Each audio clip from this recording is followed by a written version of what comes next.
In the UK, without boasting about what we've got this incredible bandwidth of skills, which often as Brits, we don't realise how lucky we are.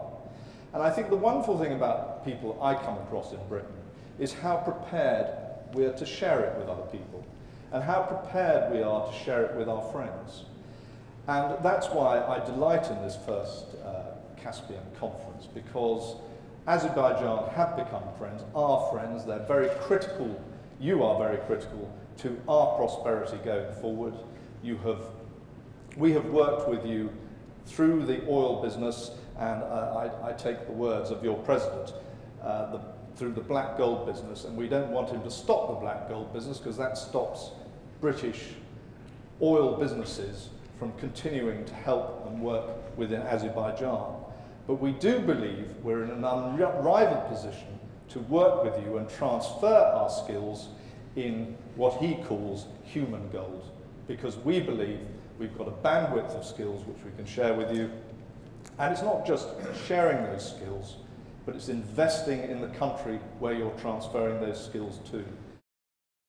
This brings me to governments in the Caspian corridor represented at this conference that are stable and calculable. These governments not only ensure domestic order within their own borders, they export stability and predictability throughout this ever more substantial region.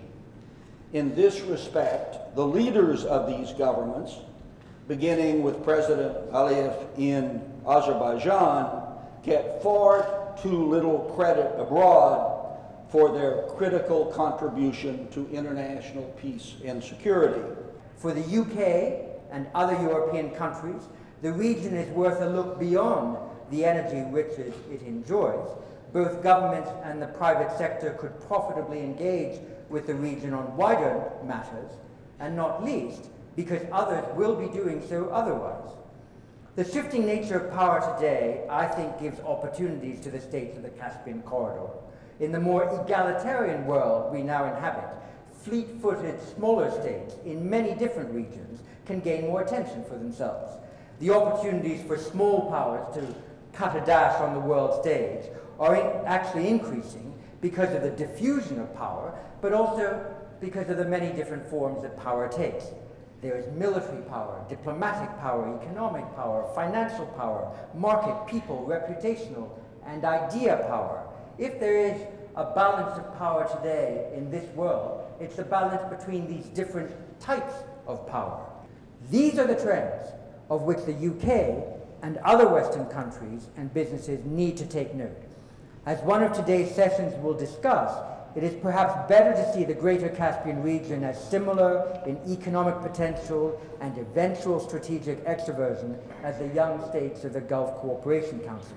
Possessing both a Western and Eastern orientation and important hydrocarbon wealth, they have the capacity to become stronger authors of their own destiny and influential beyond their present ambitions. As the Southern Gas Corridor is built and comes online in 2018, it will become a key supplier to Southeastern Europe. Western states have an interest in ensuring the diversity of gas supplies that Azerbaijan's commitment to invest in new routes promises.